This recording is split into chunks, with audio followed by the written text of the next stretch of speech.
وزیر خارجہ شاہ محمود قریشی اسلام آباد میں پریس کانفرنس کر رہے ہیں۔ لوگوں نے سری نگر ایئرپورٹ پہ دیکھا، آپ کے علم میں ہے کہ راہل گاندھی جو کہ لوک سبھا کے ممبر ہیں، مین اپوزیشن پارٹی کے ایک کلیدی لیڈر ہیں،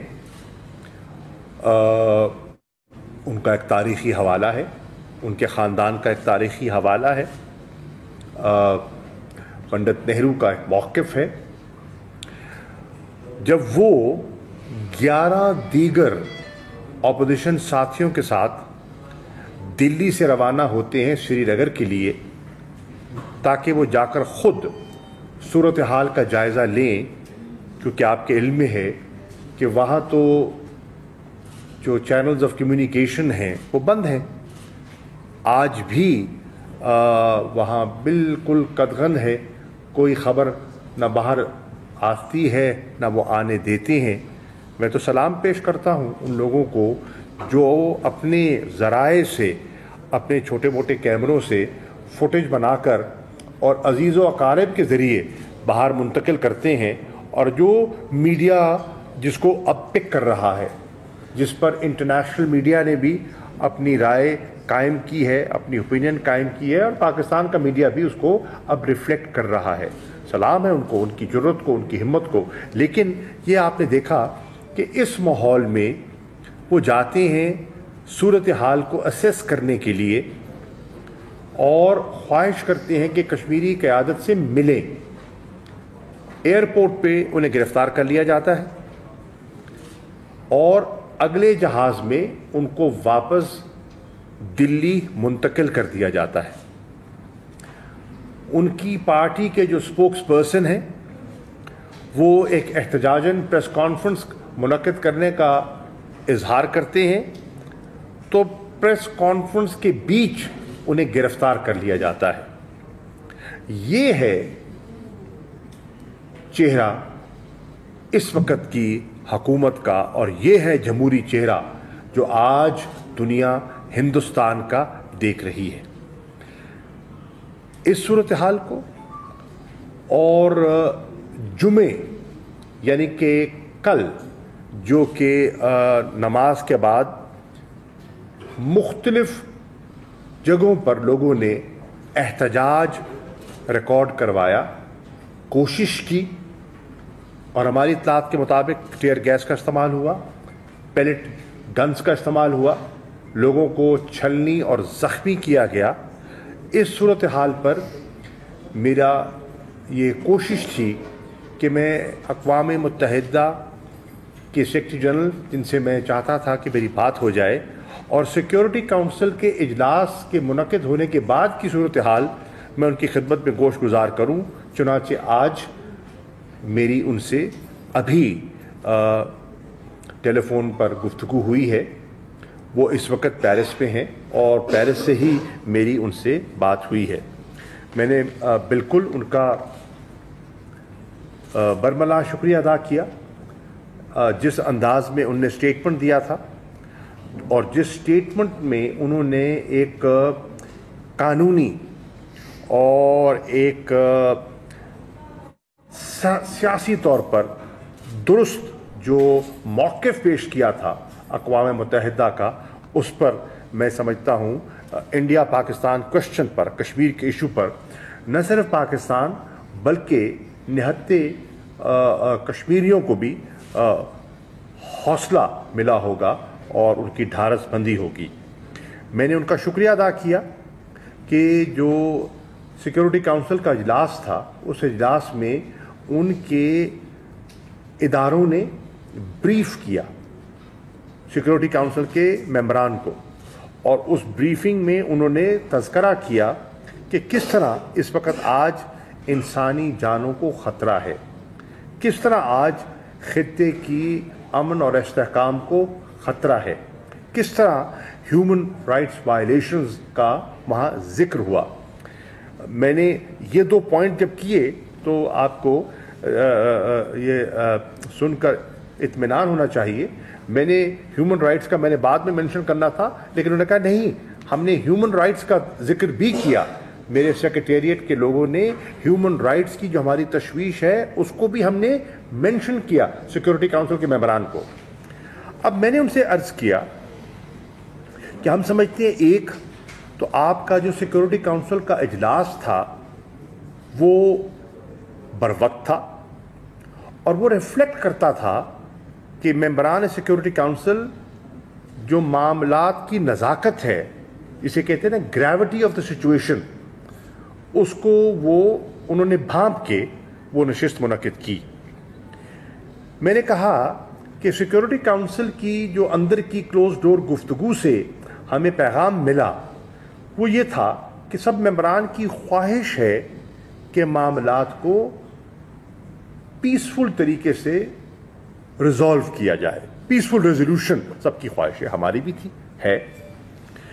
لیکن میں آپ کی توجہ مبذول کرانا چاہتا ہوں، ایک طرف ہم سے تقاضا کیا جا رہا ہے کہ پرامن طریقے سے آگے بڑھیں، اور آج کیفیت یہ ہے کہ 20واں روز ہے، دن اور رات کا مسلسل کرفیو جاری ہے.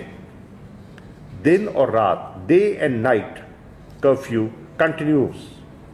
اس کے ساتھ ساتھ میں نے ان کی توجہ مبذول کرائی کہ کل جمعے کی نماز کے بعد ایک تو نماز میں رکاوٹ ڈالی گئی، یہ ایک فنڈامنٹل رائٹ ہے ہر مسلمان کا، اس میں رکاوٹ ڈالی گئی. بہت سی مسجدوں کو تالا تھا، اور اس کے بعد جو لوگ باہر نکلے اور وہ بڑھنا چاہتے تھے، اقوام متحدہ کا جو وہاں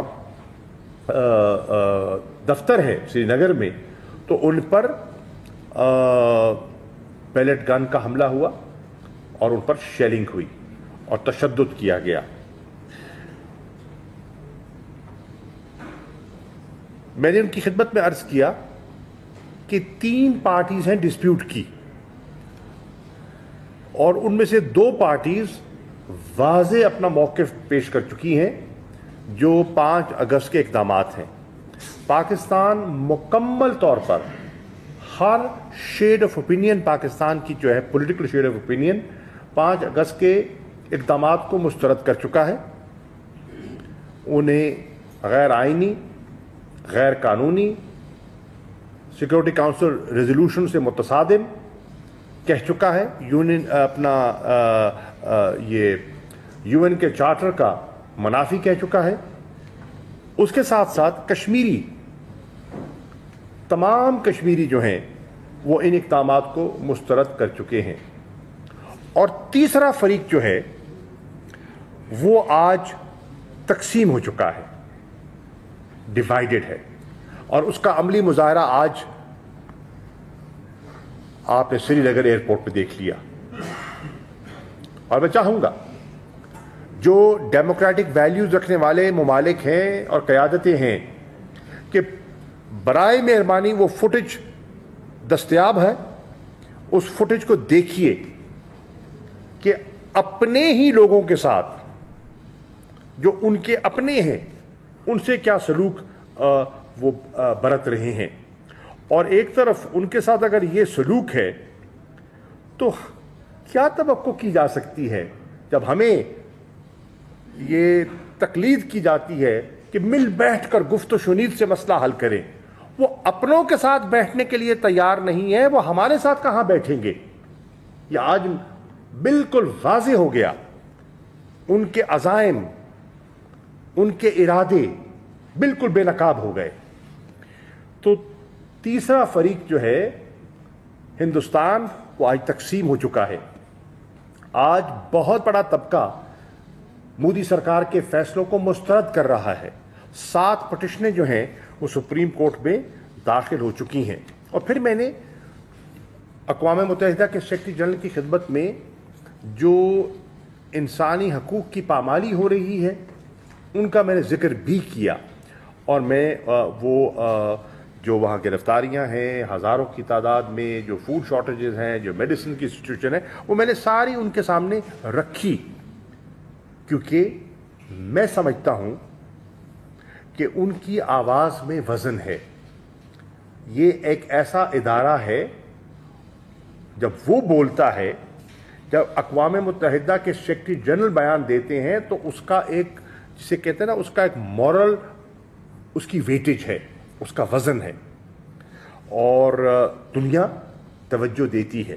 میں نے پیلٹ گنز کا ذکر کیا, میں نے کلسٹر بامز کا ذکر کیا جو آج لائن آف کنٹرول پہ انہوں نے کلسٹر ایمونیشن کا استعمال شروع کر دیا ہے, اور اس کی طرف بھی میں نے ان کی توجہ مبذول کرائی.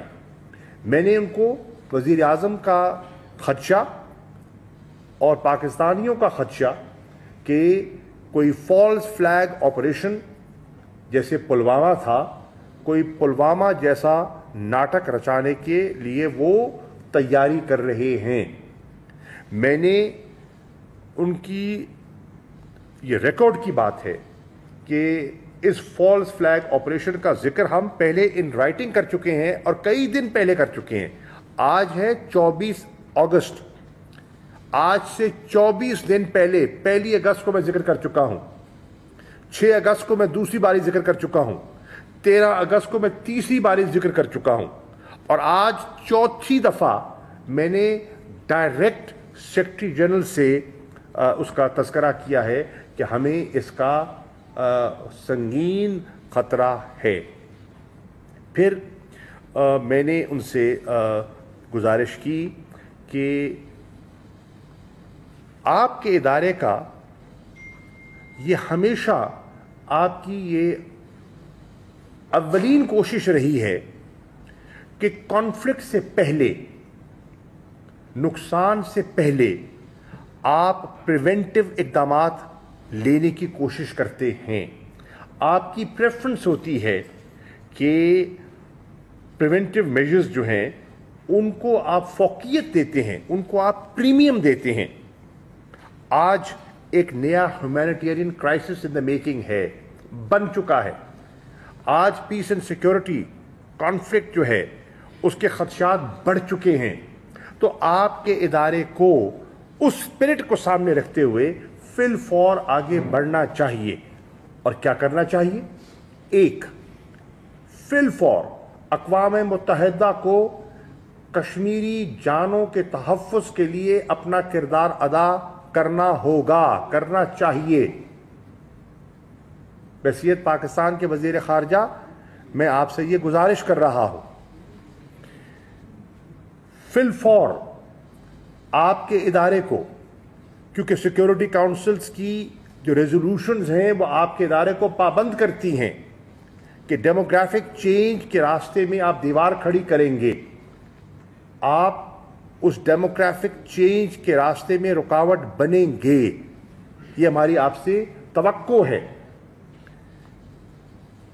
فی الفور ہماری آپ سے یہ گزارش ہے کہ آپ کا ادارہ, اقوام متحدہ کا ادارہ جو ہے وہ کرفیو کو اٹھانے کی, لفٹ کرنے کے لیے اپنی کوششیں تیز کرے گا اور اس پہ اپنا کردار ادا کرے گا.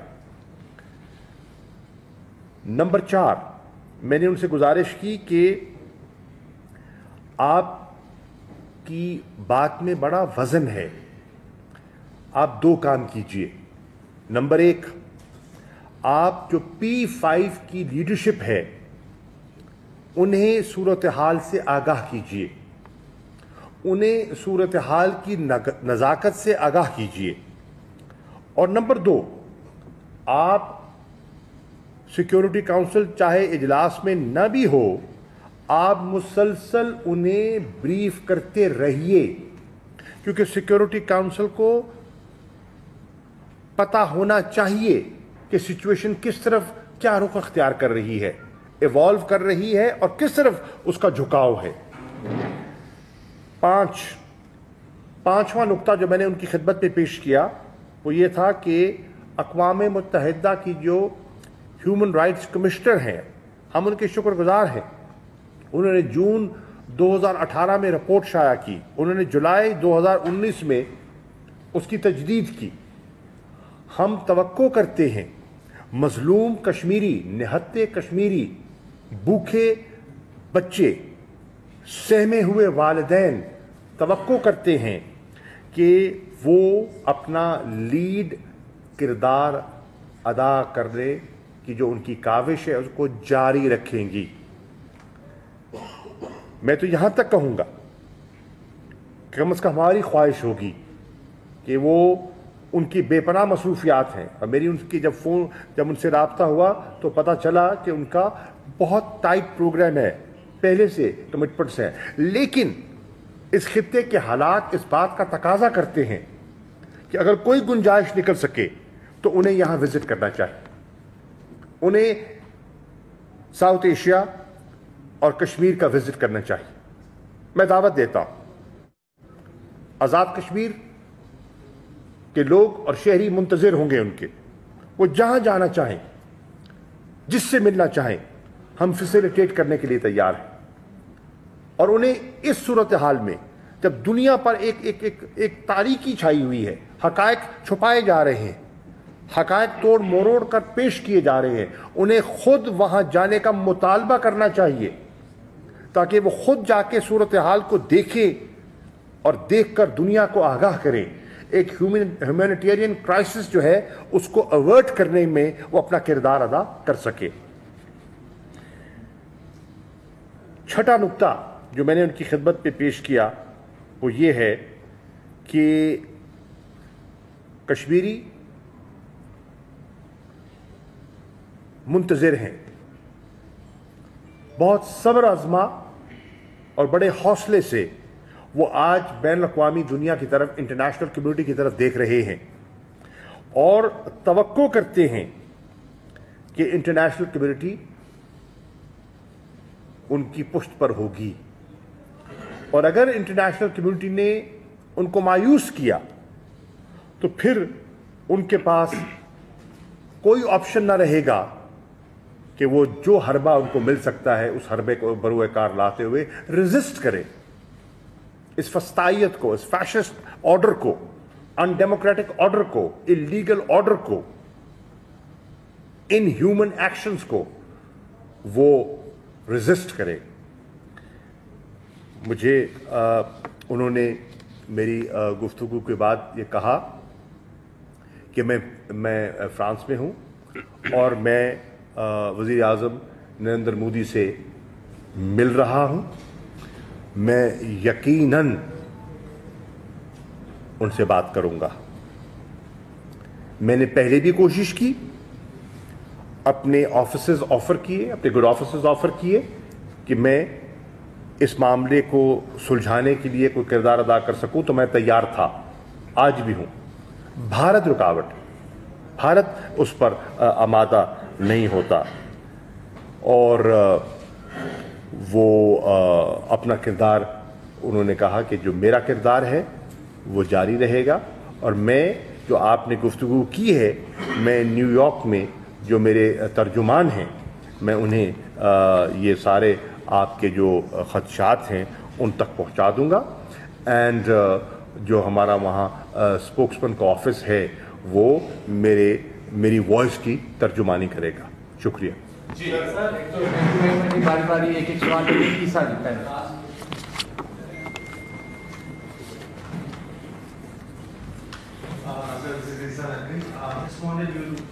Can you please give us a gist of your telephonic conversation with the UN Secretary General in English? If you don't mind, for the international audience.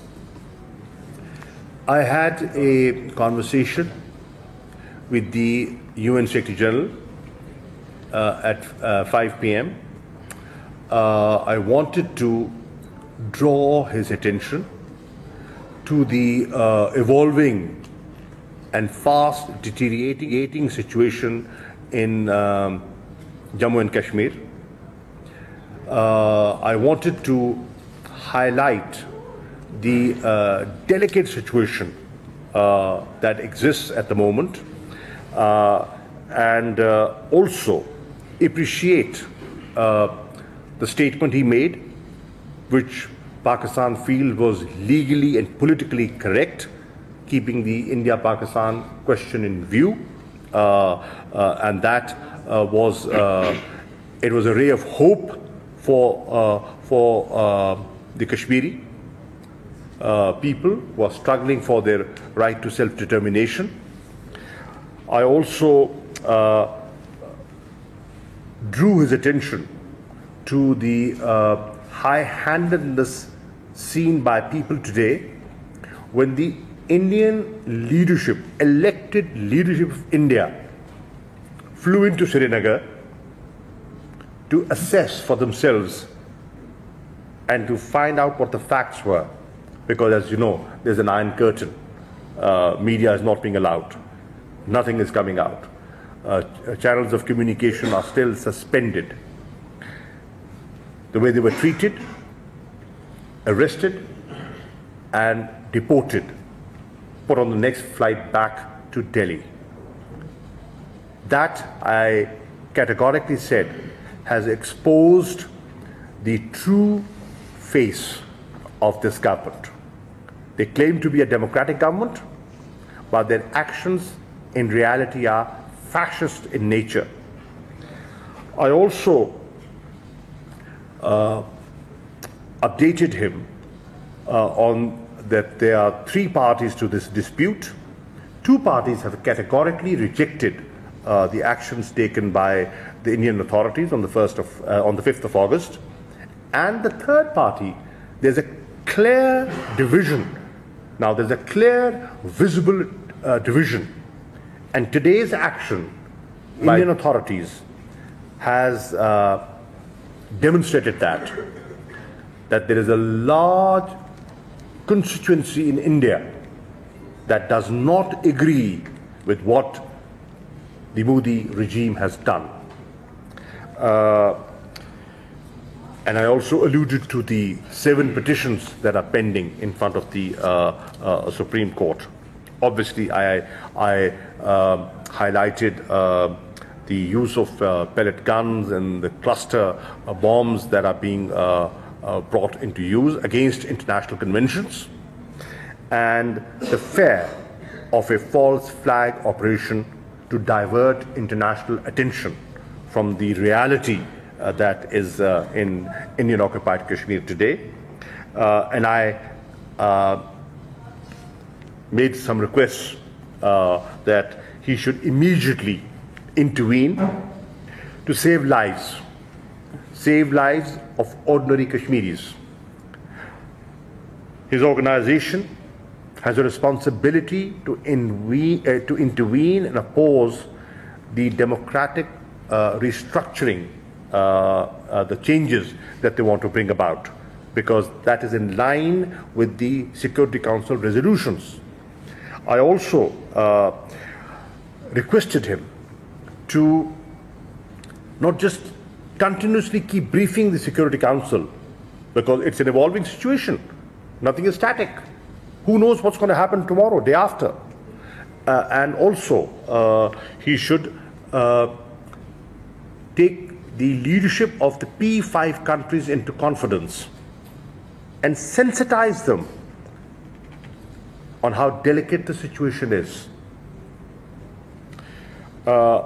I also urge وزیر خارجہ شاہ محمود قریشی اسلام آباد میں پریس کانفرنس کر رہے تھے. یہ تھی جیو تازہ ترین.